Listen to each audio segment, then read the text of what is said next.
ओल्या काजूगराची उसळ करशील? हो करीन ना, जाऊन बागेत घेऊन येऊया चला. वा, हे बघा, हे पाहिलेत का हो, किती छान लागलेत. हा काढते हा, खूपच छान. हा काढते हा मी, हा तयार आहे हा बघा. बरं, हा उंचावरचा आहे, तुम्ही काढाल जरा. हां, जरा काठी देशील का? हां घ्या घ्या ना, हे बघा, हां, तर हे काढ. तयार दिसत आहेत ना, ह्या बिया घेऊ आपण काढून. मी काढते. यंदा काजू चांगले आलेत हां. आपण ह्या ओल्या काजूगराची उसळ बनवतोय आता. हो हो. पण ह्या ओल्या काजूगराचा बराच वापर आहे ना हो वेगवेगळा, आणि काजू ह्या हां. पदार्थाचाच वापर भरपूर आहे, होय हो, ना. तुला माहीत आहे ना, काजू हा कोकणचा मेवा म्हणून प्रसिद्ध आहे. सीझनमध्ये ओला काजूगर आणि ऑल टाईम सुका काजूगर खाल्ला जातो. काजूगर हा एक पौष्टिक आणि चवदार पदार्थ आहे आणि त्यामध्ये भरपूर जीवनसत्व असलेले हे ड्रायफ्रूट आहे. होय होय हे मोसमी पीक आहे, त्यामुळे ते जानेवारी ते मे या कालावधीत उपलब्ध असते. हो, ठराविक कालासाठीच उपलब्ध असतो ना, पण हा वर्षभर टिकवला जातो. हा सुकवून ह्याचे बरेच वेगवेगळे पदार्थ आपण गोड तिखट बनवतो. हा बघा, या बिया पाहिल्यात का किती सुरेख आहेत. हो, मी मग ह्या काढून सुंदर घेतल्या, सुंदर आता ही पण सुंदर. काढते. आता हा बघा, हा परिसरसुद्धा हा बघा काजूने मी इकडला काढते आता काजू. हा उंचावरचा काजू आहे ना, हा पण काढूया. जर ती काठी देशील इकडे, मग मी काढतो. हां, हे आणि बघा, किती प्रसन्न वाटतं ना हे काजू बिया हा बघताना, हे बघा, हा काजूची गुच्छ बोंड झालाय हो बघताना. इथे. हा पाहिलात का. हो, खूप सुंदर गुच्छ दिसतोय. हा बघा, ह्याच्यामधले आपण काढू हा टपोरे. हा बघा, ह्याच्यामधले टपोरे घेते. आता हो काजू हे कोकणातील एक धन देणारं वस्तू आहे नाही का. चला बघा, ह्या बाजूचा आपण घेऊया आता काढून. हा पाहिलात का हो इकडे, कसे टपोऱ्या बिया मिळाल्यात बघा आपल्याला. हे बघा, हे केवढी एकदम तजेलदार आहे ना. हो, खूप छान. आता आपल्याला मस्त ओल्या काजूगराची उसळ नक्कीच मिळणार. हे बघा, आता आपण घरी जाऊया आणि त्या घरी नेऊन स्वच्छ करू आणि कापून. हे बघा, ही कशी सुरेख आहे बघा. हा टोपलाभर काजू मिळाल्या हो आपल्याला. हो ना. या,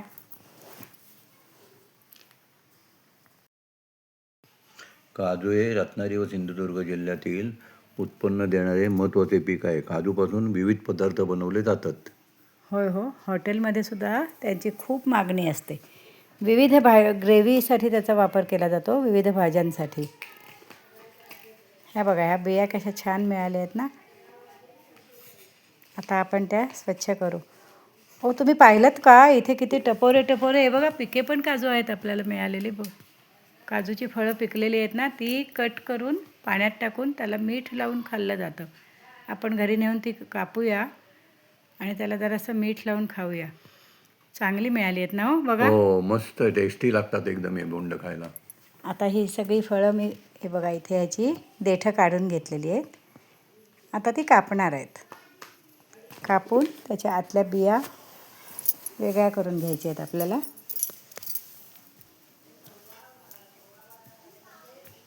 ही अशी तजेलदार दिसत आहेत, पाहिलीत ना आपण.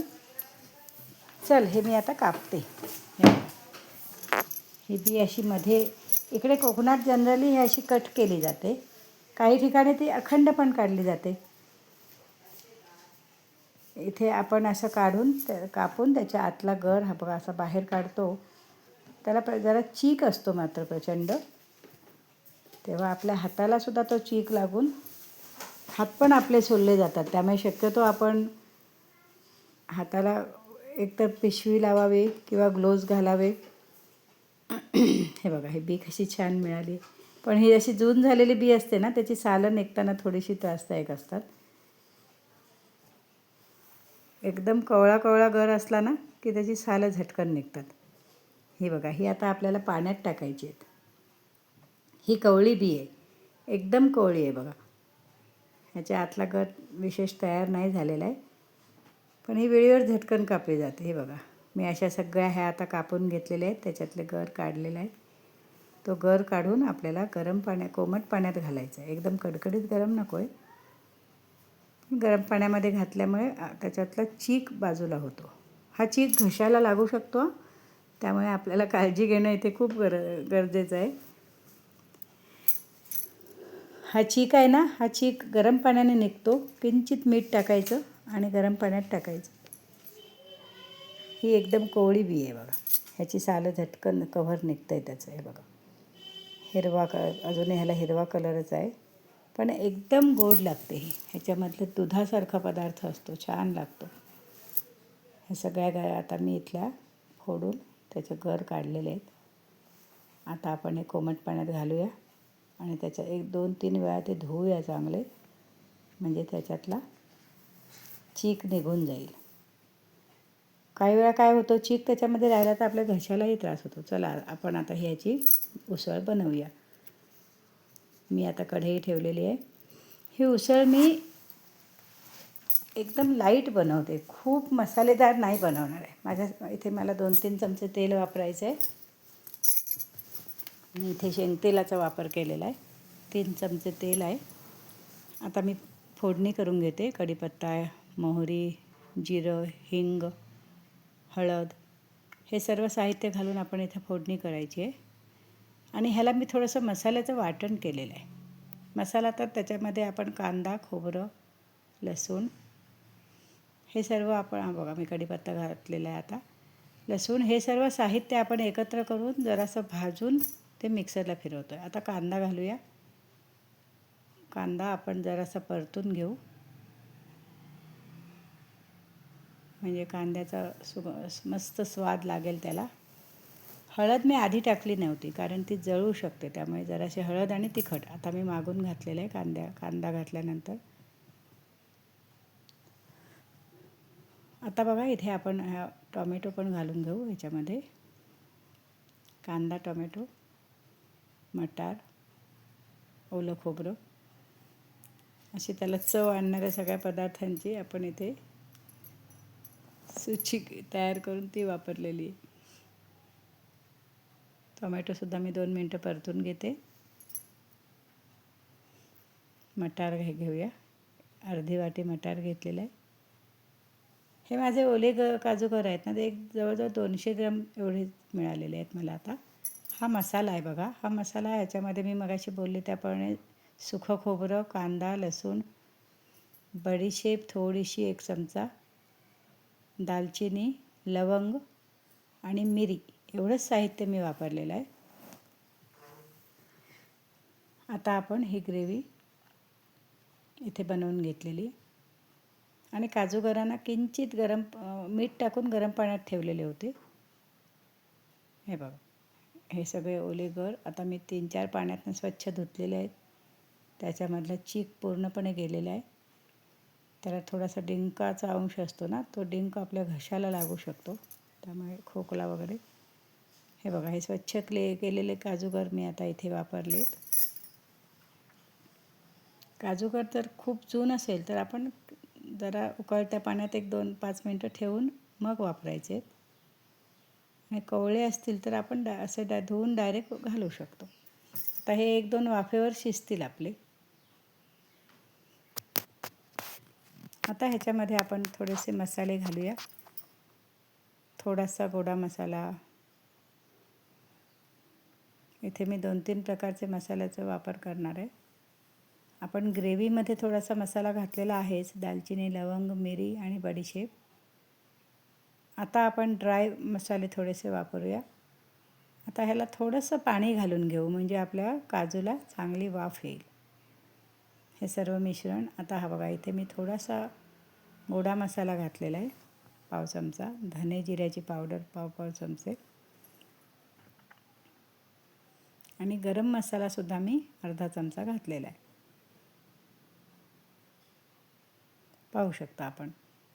आता ह्याच्यामध्ये मी किंचित गूळ घालणार आहे. गूळ हा ऑप्शनल आहे, तुम्हाला हवा तर घाला, पण काजूची उसळ म्हणजे काजू गोडसर असल्यामुळे थोडासा गूळ घातल्याने त्याला किंचित अशी गोडूळ चव चांगली वाटते.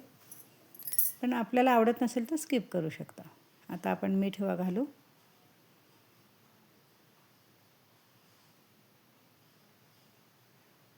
मीठ, गूळ आणि आता इथे खोबऱ्याचा पण थोडासा मी वापर करणार आहे. ओलं खोबरं, ओला नारळाचं. आता ही थोडीशी ग्रेव्ही असलेली उसळ आहे. थोडीसं म्हणजे उसळीला थोडासा रस आहे, एकदम ड्राय केलेली नाही आहे. आता आपण इथे थोडंसं ओल्या खोबऱ्याचा वापर करू. ओलं खोबरं घातल्याने त्याला चव चांगली येते. आता हे सारं मिश्रण मी शिजण्यासाठी झाकून ठेवते. 1-1.5-2 मिनिटं आपल्याला झाकण ठेवून त्याला एक चांगली उकळी येऊ द्यायची आहे.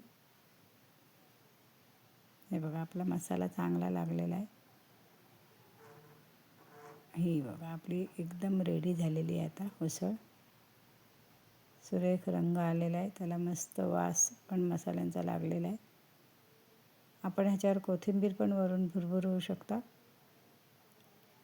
मी कांदा पात जराशी टाकलेली आहे.